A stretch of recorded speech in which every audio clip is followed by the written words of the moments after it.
Hello everyone. मैं उमेश पाल आप सभी विद्यार्थियों का आपके अपने चैनल टीचर्स वर्ड में स्वागत करता हूं। आशा है कि आप सभी स्वस्थ और मस्त होंगे। सभी स्टूडेंट्स को राधे राधे, जय श्री कृष्णा। आज हम लोग एक नई योजना के साथ डिस्कस करने वाले हैं। एक्चुअली हम लोग ये जानने वाले हैं कि सीटेट की प्रिपरेशन किस तरीके से करी जाए जिससे कि एक हम अच्छे स्कोर को गेन कर सकें। अभी जो गलतियां हमसे हो चुकी हैं उस पर तो हम कुछ कर ही नहीं सकते हैं, बट अभी हमारा नोटिफिकेशन नया जारी होने वाला है सीटेट 2024 के लिए। ठीक है, तो उसमें किस तरीके से हम खुद को प्रिपेयर करें कि ताकि हमें उस कंडीशन में ना आना पड़े, मतलब 90 बिलो हमको ना जाना पड़े, ना स्कोर हमें गेन हो। हमारा स्कोर कम से कम 130 प्लस के आसपास होना चाहिए। तो सबसे पहली चीज़ तो ये चीज़ है कि एक सही प्लान की बहुत नीड होती है। तो हम एक अच्छी स्ट्रैटेजिक को लेकर के आज हम डिस्कशन करने वाले हैं कि किस तरीके से प्रिपरेशन सीटेट की करी जानी चाहिए, है ना। तो एक चीज़ और भी ध्यान रखिएगा, ऐसा नहीं है कि कुछ स्टूडेंट्स आपके 130 प्लस स्कोर नहीं करते हैं। बहुत सारे स्टूडेंट्स ऐसे हैं जो 130 प्लस स्कोर करते हैं, 140 तक भी करते हैं। तो मैं ये नहीं कह रहा हूँ कि आपके ऊपर कोई प्रेशर है कि आपको 130 ही लाना चाहिए, बट 90 अबव तो आपके होने ही चाहिए। और देखते हैं कि आपकी गलतियां कहाँ आपसे हो जाती हैं। ठीक है, तो सबसे पहले हम लोग ये समझेंगे कि लास्ट वाला जो अभी हमारा रिजल्ट रहा है उसके कंडीशंस क्या रही हैं। तो देखिए, पेपर 1 में मात्र 16% लोग ही पास आउट हुए हैं और पेपर 2 में लगभग 7.5% लोग पास हुए हैं। कहने का अर्थ ये हो जाता है कि जो पेपर 1 में है अप्रॉक्स 86% लोग फेल हो गए हैं और पेपर 2 में लगभग 93% लोग फेल हो गए हैं। तो बेटा, फेल होने की संख्या इतनी ज़्यादा कैसे हो सकती है? दूसरी बात ये है कि ये सारा मैटर आपको एनालिसिस करना चाहिए आपको, है ना, और इसे समझने के प्रयास किया जाना चाहिए। ये रिजल्ट कभी 2012, 13, 14 के आसपास हुआ करता था। ठीक है, और आज हम 2024 में खड़े हैं, तो रिजल्ट इतना कमज़ोर कैसे, जबकि आज फैसिलिटीज़ हमारे पास ज़्यादा हैं। कल हमारे पास पढ़ने के लिए बहुत ज़्यादा मटेरियल नहीं था, यूट्यूब पे बहुत सारे चैनल्स नहीं थे, आप बहुत ज़्यादा लोग उस पर डिस्कशन नहीं करते थे। पेडागोजी का प्रॉब्लम बहुत ज़्यादा था। अब पेडागोजी को लेकर के कोई विशेष प्रॉब्लम नहीं है और सब सारे टीचर्स लगभग क्वालिटी कंटेंट ही प्रोवाइड कर रहे हैं, है ना। तो आपसे कहीं ना कहीं स्ट्रैटेजी आपकी फेल हो रही है कि किस तरीके से पढ़ा जाए। हाँ, एक चीज़ और भी है कि पेपर का लेवल तो अच्छा हुआ है, ये भी ध्यान देने वाली बात है। तो आज इन्हीं चीज़ों पर हम डिस्कशन करने वाले हैं और इसलिए भी डिस्कशन करने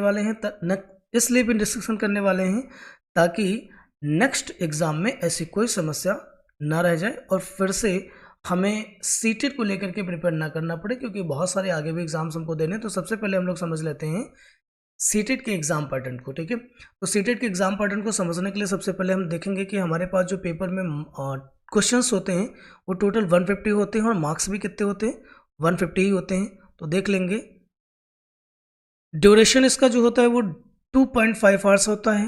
कहने का अर्थ ये है कि ये आपके पास 2.5 घंटे का समय होता है। बट मैं ये कि ज़रूर कहना चाहूँगा कि इसमें आपको जो बिल्कुल कंफर्ट टाइम मिलने वाला है वो आपको 2 आवर्स ही मिलता है।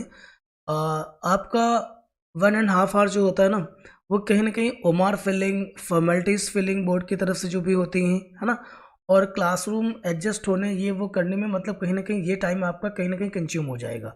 तो आप ये समझ लीजिए कि प्रॉपर आपको जो प्रैक्टिस करनी है वो 2 आवर्स को लेकर के ही चलनी है। इससे क्या होगा कि कभी आपकी एग्ज़ाम मिस नहीं होगा और टाइम मैनेजमेंट अच्छा होगा। दूसरी बात मैं करूँगा कि नेगेटिव मार्क्स की अगर बात करूँ तो यहाँ पे बेटा कोई भी नेगेटिव मार्किंग नहीं होती है। इसके बावजूद भी रिजल्ट इतना खराब है। मॉड ऑफलाइन है, जब तक ऑनलाइन हो रहा था तो कुछ लोगों को लग रहा था कि ऑनलाइन की वजह से मेरा स्कोर खराब हो रहा, अभी ऑफलाइन हो रहा है, इसके बावजूद भी रिजल्ट गड़बड़ है, बहुत बुरी कंडीशन में है। और क्वालिफाइंग मार्क्स आपके 90 होते हैं, यहाँ पे आपको 90 नंबर लाना ही चाहिए। इससे कम नंबर्स पे कभी फोकस भी नहीं किया जाना चाहिए। जैसे कैटेगरी में आप 82 मार्क्स में पास तो होते हैं, बट ये सिर्फ अपने प्रदेश में लागू होता है। जो आउट ऑफ स्टेट के एग्ज़ाम्स होंगे, है ना, और सेंट्रल के एग्ज़ाम होंगे, उनमें आपका कैटेगरी नहीं चलेगा, उसमें 82 मार्क्स आपके नहीं माने जाएंगे, वहाँ पर आप इन स्थितियों में फेल समझे जाएंगे।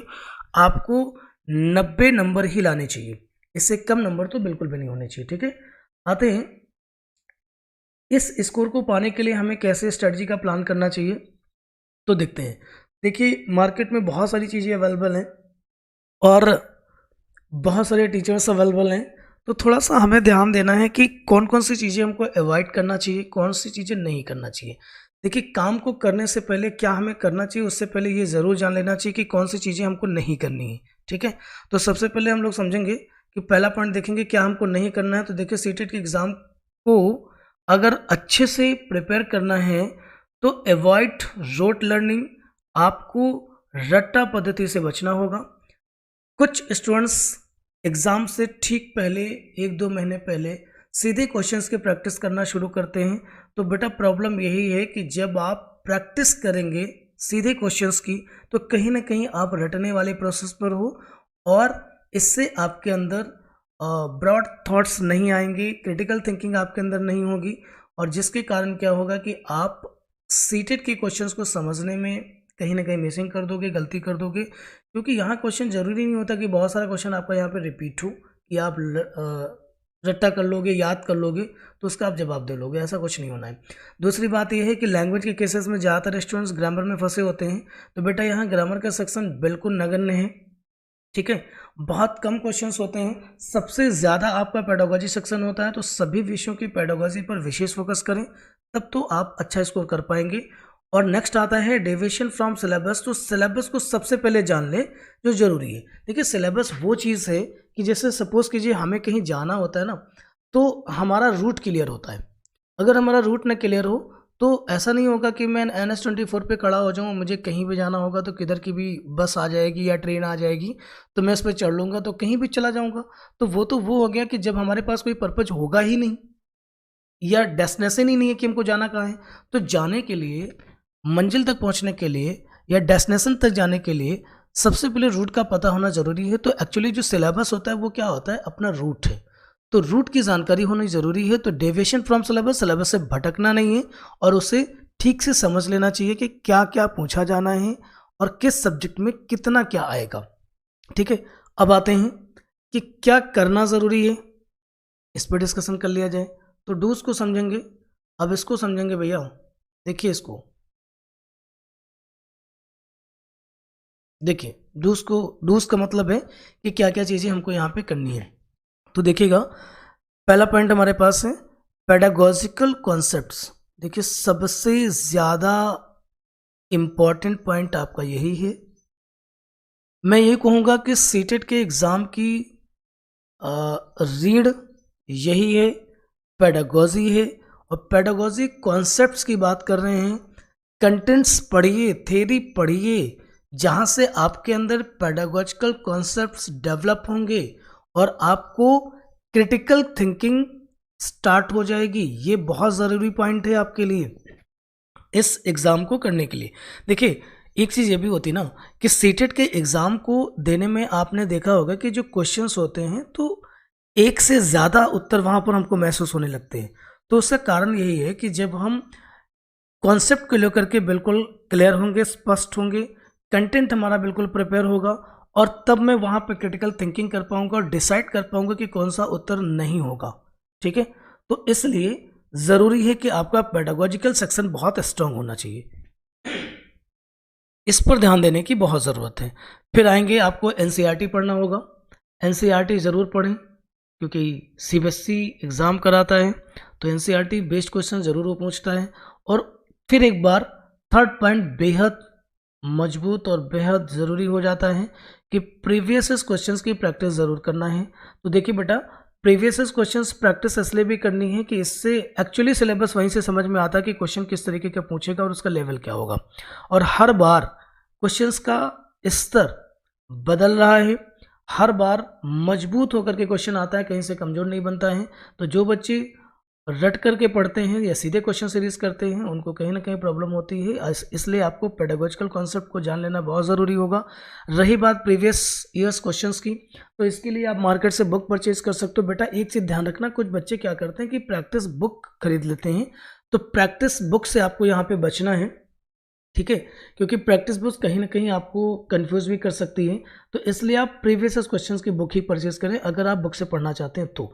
अदरवाइज अब आजकल बहुत सारा मटेरियल अवेलेबल है, कहीं से भी आप पढ़ सकते हैं, यूट्यूब पर आकर पढ़ सकते हैं। और दूसरी बात ये भी है कि आपको कोई खर्च नहीं करना है, कहीं पर कोई एक्सपेंस नहीं करना है।